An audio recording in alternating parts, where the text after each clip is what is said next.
नमस्कार दोस्तों, स्वागत है आपका आज के मुख्य समाचार में, जिसमें सबसे पहली और बड़ी खबर में आपको बताएंगे कि अब मोदी गद्दी छोड़ो अभियान चला दिया है किसानों ने।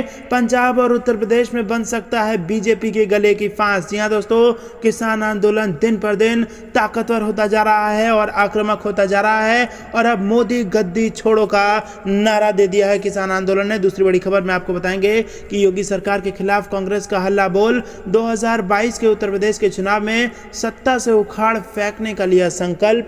तीसरी बड़ी खबर में जिक्र होगा कि दिल्ली में लगे भड़काऊ नारे, वीडियो देखकर बोले दिग्विजय सिंह की क्या राकेश अस्थाना को इसीलिए बनाया गया था दिल्ली का पुलिस कमिश्नर। जी हां दोस्तों, जंतर मंतर पर सांप्रदायिक और भड़काऊ नारे लगाए गए हैं, जिसके बाद एक्शन ले लिया गया है। और इसी के साथ चौथी बड़ी खबर में आपको बताएंगे कि राकेश टिकैत का ऐलान, बोले 5 सितंबर को मुजफ्फरनगर महापंचायत में बनेगी आर पार की रणनीति। और इसी के साथ पांचवी बड़ी खबर में जिक्र होगा कि सुप्रीम कोर्ट ने केंद्र सरकार को दिया आदेश, कहा ऑक्सीजन आवंटन पर कार्रवाई रिपोर्ट जमा करें। जी हां दोस्तों, हर एक खबर की गहराई में आपको ले जाएंगे, लेकिन उससे पहले अगर आप भी किसानों के मोदी गद्दी छोड़ो नारे का समर्थन करते हैं तो आप अभी इस वीडियो को लाइक कीजिए और इस लाल बटन को दबा के चैनल को फ्री में सब्सक्राइब करके घंटी बजाकर कमेंट में लिखिए जय हिंद। दोस्तों, आपको बता दें, आंदोलनकारी किसानों ने शुरू कर दिया है मोदी गद्दी छोड़ो अभियान। पंजाब और उत्तर प्रदेश में बन सकता है भाजपा के गले की फांस। जी हां दोस्तों, बेहद बड़ी खबर यहां पर निकल के आ रही है। आपको बता दें कि स्वतंत्रता आंदोलन के अहम पड़ाव 9 अगस्त की ऐतिहासिक तारीख पर देश के किसानों ने मोदी गद्दी छोड़ो अभियान छेड़ा है। किसानों के इस आह्वान का आने वाले दिनों में देश की राजनीति पर गहरा असर देखने को मिल सकता है, जिसकी शुरुआत पंजाब और उत्तर प्रदेश से हो सकती है, जहां अगले साल के शुरुआती महीनों में ही विधानसभा चुनाव होने हैं। 9 अगस्त को देश में स्वतंत्रता संघर्ष के दौरान भारत छोड़ो आंदोलन की स्मृति के रूप में मनाया जाता है। 1942 में 9 अगस्त को ही अंग्रेजी शासन के खिलाफ इस आंदोलन की शुरुआत की गई थी, जिसके बाद अंग्रेजों को भारत छोड़ने पर मजबूर होना पड़ा था और अंततः देश 1947 में स्वतंत्र हो गया था। इसी स्मृति को ध्यान में रखते हुए किसानों ने मोदी गद्दी छोड़ो आंदोलन की शुरुआत की है। ध्यान रहे कि देश के किसान दिल्ली की दहलीजों पर बीते करीब 9 महीने से मोदी सरकार द्वारा लगाए गए उन कृषि कानूनों का विरोध कर रहे हैं, जो सरकार बिना किसानों से विमर्श किए और संसदीय गरिमा को ताक पर रखकर जिसको सरकार ने बनाया है। हालांकि इन 9 महीनों के शुरुआती महीनों में किसानों और सरकार के बीच कई दौर की बातचीत हुई थी, लेकिन नतीजा सिफर ही रहा।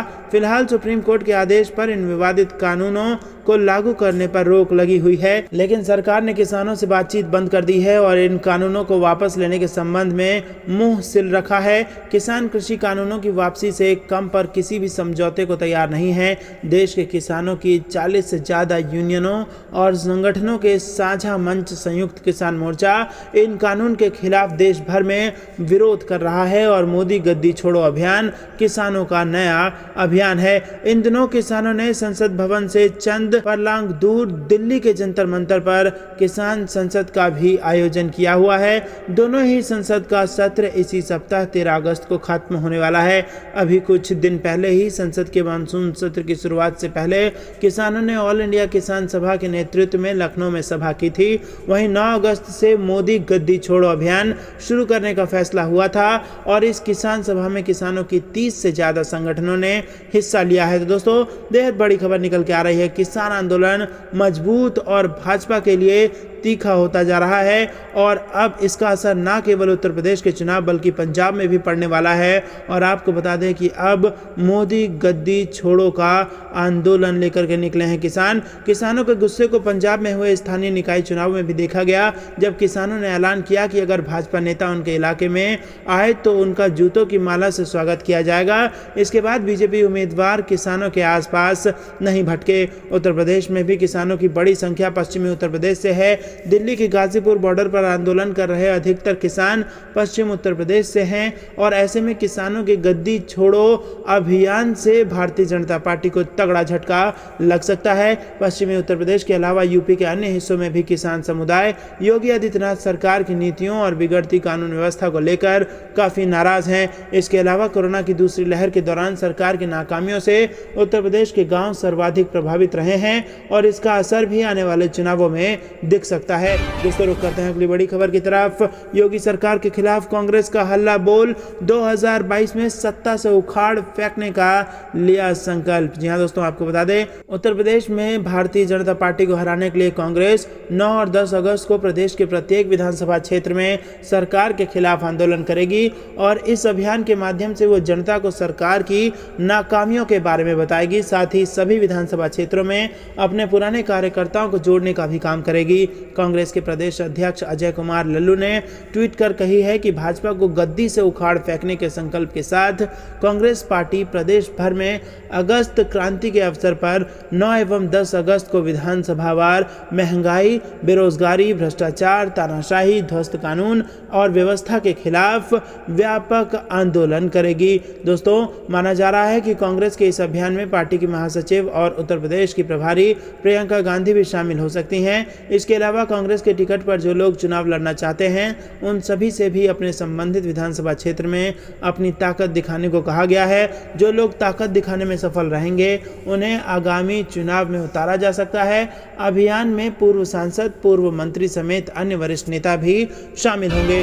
दोस्तों रुक करते हैं अगली बड़ी खबर की तरफ, जिसमें आपको बता दें कि दिल्ली में लगे हैं भड़काऊ नारे, जिसके बाद वीडियो देखने के बाद भड़के दिग्विजय सिंह।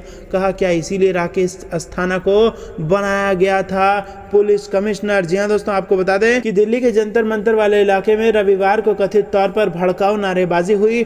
वहां औपनिवेशिक युग के कानूनों के खिलाफ एक मार्च के दौरान मुस्लिम विरोधी नारे लगाए गए। नारेबाजी से जुड़े कुछ वीडियो भी सामने आए हैं जिनमें कुछ लोग मुसलमानों को नुकसान पहुंचाने जैसे जुड़ी धमकियों वाले नारे लगा रहे हैं। ये रैली भारत छोड़ो अभियान के बैनर तले सुप्रीम कोर्ट के वकील और दिल्ली बीजेपी के पूर्व प्रवक्ता अश्विनी उपाध्याय के आह्वान पर बुलाई गई थी, जिसमें सैकड़ों लोग शामिल हुए। भारत जोड़ो मूवमेंट की मीडिया इंचार्ज शिप्रा श्रीवास्तव ने बताया कि अंग्रेज द्वारा भारतीयों को दबाने के लिए इस्तेमाल किए जाने वाले औपनिवेशिक कानूनों का विरोध किया गया जो अभी भी मौजूद है। हम वहां उन कानूनों और समान नागरिक संहिता के विरोध में थे क्योंकि हमारी मांग थी कि एक देश में एक नियम होना चाहिए। लेकिन दोस्तों इसी बीच उन्होंने कुछ ऐसी करतूत कर दी कि बड़ा कांड हो गया। मुस्लिम विरोधी नारे लगाने लगे, सांप्रदायिक नारे लगाने लगे और भड़काऊ नारे लगाने लगे, जिसके बाद कांग्रेस नेता दिग्विजय सिंह ने दिल्ली पुलिस को आड़े हाथ लेते हुए कहा कि क्या इसी दिन के लिए राकेश अस्थाना को दिल्ली पुलिस का कमिश्नर बनाया गया था। आपको बता दें कि नई दिल्ली डीसीपी दीपक यादव ने नारेबाजी से जुड़ी सभी वीडियो को लेकर कहा कि हम क्लिप्स की जांच पड़ताल में जुटे हैं। इसी बीच सोशल मीडिया पर नारेबाजी से जुड़े कुछ वीडियो शेयर करते हुए कुछ लोगों ने कहा कि दिल्ली को फिर से दंगों में झोंकने की साजिश हो रही है। संसद मार्ग थाने के पास मुस्लिमों को लेकर जहरीले नारे लगाए गए हैं। सबसे खतरनाक है कि पुलिस ने कोई कार्रवाई नहीं की, मीडिया भी चुपचाप है। और इसी पर कांग्रेस नेता दिग्विजय सिंह ने कहा कि क्या राकेश अस्थाना को दिल्ली पुलिस कमिश्नर इसीलिए बनाया गया। तो दोस्तों लेकिन इसमें एक बात जानने वाली है कि गोदी मीडिया बेशर्मी के साथ चुपचाप है। भारत की राजधानी दिल्ली में ऐसे सांप्रदायिक नारे लगाए गए हैं, दंगा फैलाने की कोशिश की गई है, लेकिन गोदी मीडिया बेशर्मों की तरह शांत बैठी है, मूक बैठी है। तो दोस्तों गोदी मीडिया के खिलाफ आप हमारे इस वीडियो को जरूर लाइक कीजिए और ज्यादा से ज्यादा लोगों तक शेयर कीजिए ताकि गोदी मीडिया की चुप्पी का असर हमारे देश पर न पड़े। रुक करते हैं अगली बड़ी खबर की तरफ। राकेश टिकैत का बड़ा ऐलान, बोले 5 सितंबर को मुजफ्फरनगर महापंचायत में बनेगी आर पार की रणनीति। जी हाँ दोस्तों, भारतीय किसान यूनियन राष्ट्रीय प्रवक्ता राकेश टिकैत ने कहा कि उत्तर प्रदेश के मुजफ्फरनगर में 5 सितंबर को होने वाली किसान महापंचायत में आर पार की रणनीति तैयार होगी। किसान नेता ने केंद्र सरकार से तीनों नए कृषि कानूनों को तुरंत वापस लेने की मांग को दोहराते हुए कहा कि कृषि कानून किसान, मजदूर और आम जन के विरोधी हैं। और टिकैत ने कहा कि किसानों को बर्बाद करने के लिए बिना मांगे ये कृषि कानून देश के किसानों पर थोप दिए गए हैं, जिससे किसान पहले कर्ज में डूबेगा, फिर धीरे धीरे पूंजीपति किसानों से उनकी जमीन हड़पने का काम करेंगे। देश के लोग किसान आंदोलन से नहीं वैचारिक क्रांति से जुड़े रहे हैं। राकेश टिकैत ने किसानों से 5 सितंबर को मुजफ्फरनगर में होने वाली महापंचायत में ज्यादा से ज्यादा संख्या में भाग लेने की अपील की है। उन्होंने कहा है कि सरकार केवल इसे पश्चिमी उत्तर प्रदेश के किसानों का आंदोलन बता रही है, लेकिन इसमें 550 से अधिक किसान संगठन जुड़े हुए हैं। उन्होंने कहा है कि सरकार ये गलतफहमी छोड़ दे कि किसान थक कर घर वापस चले जाएंगे। बता दें कि रविवार को भारतीय किसान यूनियन ने जेवर के सबोता अंडरपास के पास एक किसान महापंचायत की थी। इस महापंचायत में जेवर के अलावा बुलंदशहर, अलीगढ़, मथुरा सहित कई जिलों के लोग भी पहुंचे थे, जबकि इस दौरान उन्होंने किसानों से मुजफ्फरनगर में 5 सितंबर को होने वाली महापंचायत में भाग लेने की अपील की है। दोस्तों रुक करते हैं अगली बड़ी खबर की तरफ। सुप्रीम कोर्ट का केंद्र को आदेश, कहा ऑक्सीजन आवंटन पर कार्रवाई रिपोर्ट जमा कराएं। जी हां दोस्तों, आपको बता दें सुप्रीम कोर्ट ने सोमवार को भारत सरकार को निर्देश दिया है कि वो कोविड-19 महामारी के बीच सभी राज्यों एवं केंद्र शासित प्रदेशों को लिक्विड मेडिकल ऑक्सीजन के वैज्ञानिक आवंटन के लिए एक पद्धति तैयार करने के लिए उसके द्वारा नियुक्त नेशनल टास्क फोर्स की सिफारिश के आधार पर की गई कार्रवाई रिपोर्ट दोस्तों ये थी दिन भर कुछ बेहद जरूरी और बड़ी खबरें। अंत तक बने रहने के लिए बहुत बहुत धन्यवाद। देख रहे थे आपका अपना चैनल द कंपेल न्यूज। जय हिंद, जय भारत।